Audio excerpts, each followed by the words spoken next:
नमस्कार दोस्तों, स्वागत है आप सभी का पाथफाइंडर पर। दोस्तों, आज से 2 दिन पहले रशिया के द्वारा यूक्रेन के ऊपर अपना सबसे ज़्यादा डेडलीस्ट अटैक कैरी आउट किया गया था, जिसके अंदर रशिया ने लगभग 400 से भी ज़्यादा ड्रोन्स और 40 से भी ज़्यादा मिसाइलें थी जो कि साइमल्टेनियसली यूक्रेन के ऊपर दाग दी थी। और ये पूरा का पूरा जो एक्शन हुआ था ये इसलिए हुआ था बिकॉज इससे कुछ दिन पहले यूक्रेन की आर्मी के द्वारा रशिया के ऊपर ऑपरेशन स्पाइडर वेब को कैरी आउट किया गया था, जिसके रिटेलिएशन में रशिया ने इतने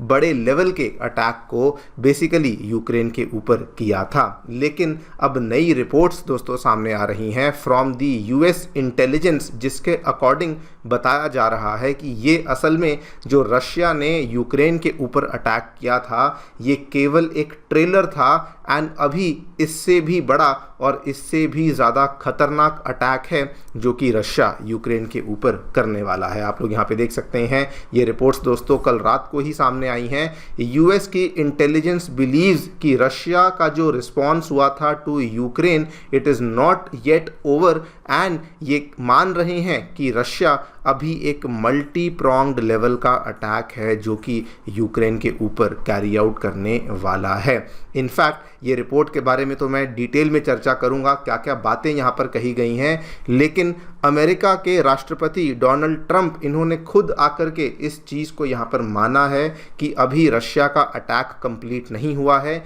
बल्कि इनका ये कहना है कि अब जो रशिया नया अटैक करेगा यूक्रेन के ऊपर वो एक एसिमेट्रिकल अटैक होने वाला है, जिसमें कि रशिया के द्वारा यूक्रेन के जो गवर्नमेंट बिल्डिंग्स हैं उनको भी टारगेट किया जा सकता है और जो यूक्रेन की सिक्योरिटी सर्विस है, मतलब कि जो यूक्रेन की इंटेलिजेंस सर्विस है, उसको भी यहाँ पे निशाने पे लिया जा सकता है। इस रिपोर्ट के बारे में आगे चल कर के बात करेंगे किसने यहाँ पर क्या क्या कहा है, लेकिन दोस्तों ये बात वाकई में बिल्कुल सही है कि रशिया का अटैक अभी भी ख़त्म नहीं हुआ है, बिकॉज ऑलरेडी हमें आज मॉर्निंग में ये वाली रिपोर्ट्स आना शुरू हो चुकी हैं कि रशिया के द्वारा अब यूक्रेन के ईस्टर्न हिस्से में भी एक नए फ्रंट को ओपन किया जा रहा है जो कि उन्होंने अभी तक कभी भी ओपन नहीं किया था, बिकॉज ईस्टर्न फ्रंट पे एक नाटो कंट्री पोलैंड देखने को मिलती है। लेकिन इस बार Russia is now firing from all the cylinders, because दोस्तों अभी तक रशिया मेनली सेंट्रल पार्ट्स पे फोकस कर रहा था या फिर रशिया मेनली यहाँ वाले पार्ट्स पे फोकस कर रहा था, लेकिन अब दोस्तों रशिया के द्वारा ये वाले फ्रंट को भी यहाँ पर ओपन कर दिया गया है। दोनों ही तरफ ये वेस्टर्न साइड में एक नया जगह है जिसका नाम है आरवाइन, जिसके ऊपर रशिया के द्वारा ऑलरेडी अटैक को कर दिया गया है एंड इवन जो ईस्टर्न साइड है यहाँ पर भी रशिया के द्वारा एक नए फ्रंट को बेसिकली ओपन कर दिया गया है। और इसका बल्कि आप परिणाम देखिए कि पोलैंड या तो कह लीजिए डर गया है या फिर पोलैंड जो है वो अपना जवाब तैयार करने के लिए तैयारी में लग चुका है, बिकॉज पोलैंड के द्वारा भी अब अपने फाइटर जेट्स को एक्टिवेट कर दिया है और वो भी अपनी एयर स्पेस को बचाने के लिए, रशिया से बचने के लिए या फिर यूक्रेन को बचाने के लिए उन्होंने भी अपने फाइटर जेट्स को दोस्तों यहाँ पे लॉन्च करना शुरू कर दिया है। इन्हीं सब चीज़ों के बारे में बातचीत करने वाले हैं। क्या एग्जैक्टली अमेरिका की इंटेलिजेंस रिपोर्ट में मेंशन किया गया है, रशिया आगे क्या कर रहा है ईस्टर्न और वेस्टर्न यूक्रेन में, व्हाट इज पोलैंड डूइंग, इसके बारे में चर्चा भी करी जाएगी। आइए शुरू करते हैं मेरे साथ। मेरा नाम है अनिरुद्ध। यदि आप लोग हमें फॉलो करना चाहते हैं, हमारे लेक्चर्स के अपडेट्स को प्राप्त करना चाहते हैं, तो यहाँ पर दिए गए टेलीग्राम चैनल्स के माध्यम से ऐसा कर सकते हैं। दोस्तों आगे बढ़ने से पहले आप सभी को बताना चाहूँगा कि आपकी यूपीएससी परीक्षा की तैयारी को आसान एवं अफोर्डेबल बनाने के लिए अनअकैडमी ने सभी यूपीएससी से संबंधित रिसोर्सेज को निःशुल्क अवेलेबल करवा दिया है। फिर भले वो मंथली करंट अफेयर्स की मैगजीन्स हों, फिर भले वो प्रीवियस ईयर के क्वेश्चंस हों, या फिर एनसीईआरटी नोट्स की समरीज हों, या फिर फ्री प्रीलिम्स मॉक टेस्ट हों, इन सभी चीज़ों के जो लिंक्स हैं वो नीचे डिस्क्रिप्शन बॉक्स में दिए गए हैं। कोई भी आपको डाउट है, किसी भी प्रकार की आपको क्वेरी है, तो आप लोग सीधा नीचे दिए गए इन फ़ोन नंबर्स पे फ़ोन कर सकते हैं और हमारी जो डेडिकेटेड काउंसलिंग टीम है वो भी आपको असिस्टेंस प्रोवाइड करवा देगी। अगर आप कॉलेज से अभी अभी पास आउट हुए हैं तो डेफिनेटली इनको रीच आउट कीजिए, आपको गाइडेंस देने में, दिशा दिखाने में भी बहुत ज़्यादा हेल्पफुल साबित हो सकती है। All right, so directly coming to the news. दोस्तों मैं आपको थोड़ा सा बैकग्राउंड बता दूं। आज से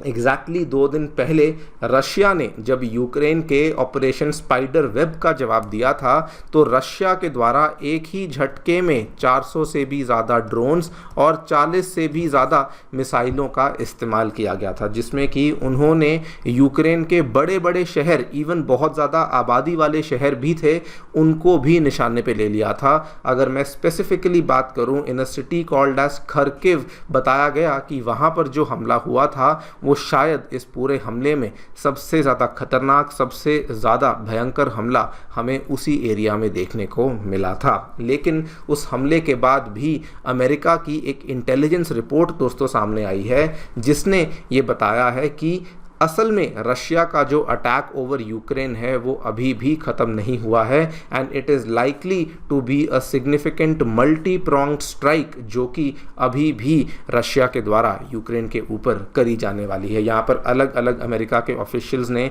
कुछ डिटेल्स को शेयर किया है। ऑब्वियसली उनके नाम सामने नहीं आए हैं, लेकिन एक ऑफिशियल यहाँ पे कहते हैं कि रशिया का जो नया अटैक होगा, जो इसके बाद वो अटैक करेंगे, वो एक एसिमेट्रिकल अटैक होगा, यानी कि उनका जो अप्रोच और उनका जो टारगेट होगा वो यूक्रेन की तरह नहीं होगा। यूक्रेन में आपको याद करवा दूं, उन्होंने जो रशिया के ऊपर दोस्तों अटैक किया था वो 5 से 6 एयर बेसिस के ऊपर अटैक किया था, जहां पर उन्होंने रशिया के जो बॉम्बर एयरक्राफ्ट्स थे उनको डिस्ट्रॉय करने की कोशिश करी थी, मतलब रशियन एसेट्स को डिस्ट्रॉय करने की कोशिश करी थी। लेकिन यहाँ पर ऑफिशियल्स कहते हैं कि रशिया जब जवाबी कार्रवाई करेगा तो वो एक एसिमेट्रिकल अप्रोच को फॉलो करेगा और वो यूक्रेन की तरह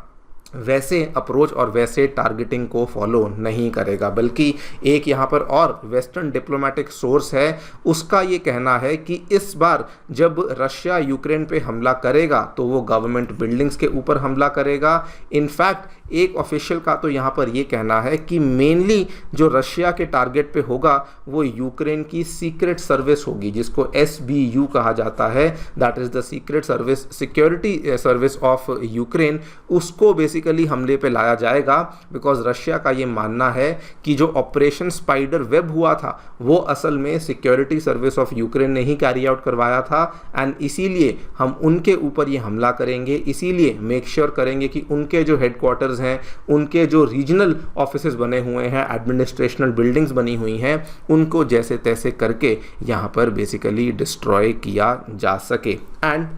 ये जो रिपोर्ट्स हैं ये ऐसे ही हवा में या फिर हॉलो रिपोर्ट्स नहीं हैं, बिकॉज दोस्तों वाकई में अगर आप देखें रशिया शांत नहीं बैठ रहा है। यूक्रेन को दोनों तरफ से घेरने की जो तैयारियां हैं वो शुरू हो चुकी हैं। वेस्टर्न साइड से तो ऑलरेडी रशिया ने पहली बार यहाँ पर अटैक किया है at a new place called एज आरवाइन, और उधर से ईस्टर्न साइड में भी नाइप्रो को यहाँ पर रशियन फोर्सेस के द्वारा कैप्चर करने की जो शुरू से कोशिश चल रही है पिछले 2-3 साल से, उसको लेकर अब अपनी तैयारियां और भी ज़्यादा मजबूत कर दी हैं। बल्कि ये जो आरवाइन पे अटैक हुआ है इसकी वजह से जो नाटो कंट्री पोलैंड है वो भी दोस्तों एक्टिव हो चुकी है, क्योंकि वो अपना यहाँ पे बॉर्डर शेयर करते हैं विद यूक्रेन, एंड उन्होंने भी अपने दोस्तों फाइटर जेट्स को स्क्रैम्बल करना शुरू कर दिया है। आप लोग देखिए operational command of Poland armed forces उन्होंने कंफर्म कर दिया है कि all the necessary procedures have been initiated so that Polish air space की सेफ्टी को यहाँ पर इंश्योर किया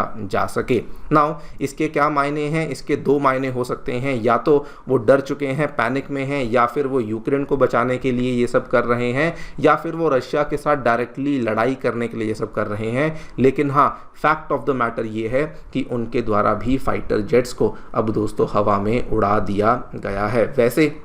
अभी क्या होगा वो तो समय ही बताएगा, कुछ दिनों में हमें पता लग ही जाएगा, लेकिन मेरी इंस्टिंक्ट यहाँ पर ये कहती है रशिया शांत नहीं बैठने वाला। जिस तरीके से 4-5 एयर बेसिस पे अलग अलग तरीके से हमले को किया गया है, कुछ पे डिस्ट्रक्शन हुई है, कुछ पे हमें यहाँ पर अटैक्स देखने को मिले हैं, इसके बाद दोस्तों रशिया डेफिनेटली एक बहुत बड़ा हमला करेगा, जो कि बताया जाता है कि वहाँ पे कंप्लीट बैटलफील्ड को ही ट्रांसफॉर्म कर देगा, चेंज कर देगा। अगर आप ये भी देखें कि आज से 5-6 दिन पहले रशिया ने सीज फायर करने से भी इनकार कर दिया था, साफ साफ कह दिया था, बल्कि कहा था कि अगर सीज फायर होगा भी तो 7 टर्म्स एंड कंडीशंस हम लोग रखेंगे उसके बेसिस पे सीज फायर को किया जाएगा, विच बेसिकली मीन्स कि वो सीज फायर करने में इंटरेस्टेड नहीं है, विच ऑल्सो बेसिकली मीन्स कि वो डेफिनेटली एक बहुत बड़ा हमला यहाँ पर प्लान कर रहे हैं। देखते हैं क्या होता है। बाकी आप लोग जो भी सोचते हैं हमें डेफिनेटली बताएं कमेंट सेक्शन में। Thank you so much for listening, stay tuned and